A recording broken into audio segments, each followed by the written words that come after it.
Prieš kelias savaitės karą šalies paplūdimiuose siautėjantiems iškrypėliams viešai paskelbė Seimo narys Evaldas Jurkevičius, savaitgalį su vienu tokiu pat susidūrė akis į akį greta Smiltynės paplūdimio esančiame viešajame tualete. Toks incidentas tiesiog šokiravo, kaip yra iš tikrųjų su šitais iškrypimais Lietuvoje ir iškrypėliais. Ir ypač mūsų pliažuose, kur lankosi visos Lietuvos poilsiautojai ir užsienio. Į viešąjį Smiltynės tualetą užėjusią Seimo nario žmoną kitos moterys perspėjo, kad išvietės duobėje slepiasi vyras su prožektoriumi ant galvos. Iš kitos pastato pusės prie kanalizacijos angos priėjęs Evaldas Jurkevičius paragino srutų duobėje tūnojusį iškrypėlį išlipti. Greta stovėjusi Seimo nario dukra netoliese išvydo po samanomis paslėptą vaizdo kamerą, kuri filmavo moterų tualeto įėjimą. Kada dukra, pastebėjo tą vaizdo kamerą, mūsų žvilgsniai visų perėjo prie tos kameros ir tada jisai iššoko. Ir aš tik tai pamačiau žmogų, kuris iššoko ir tada į priekį iš paskos.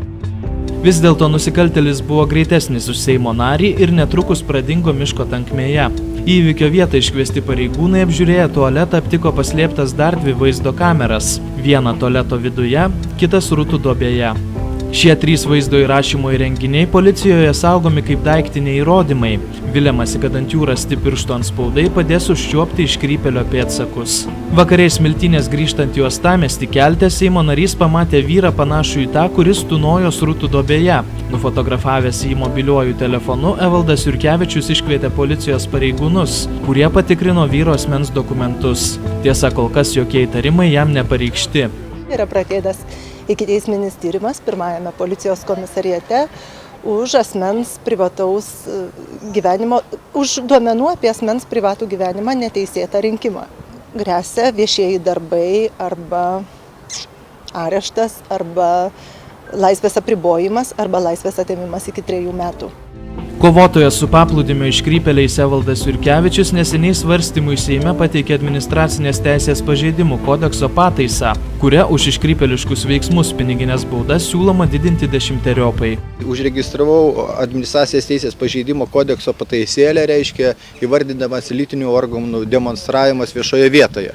Tai čia administracinis pažeidimas, kuris įvardinamas grynai už šitą veiksmą nuobauda nuo 500 iki 1000 litų, kur buvo nuo 50 iki 100. Seimo narys ragina poilsiautojus fotoaparatais ar mobiliaisiais telefonais fiksuoti visus paplūdimiuose įtartinai besielgiančius asmenys, o jų nuotraukas siųsti jam arba policijos pareigūnams. Reporteris Paulius Vindžigalskis, Smiltynė.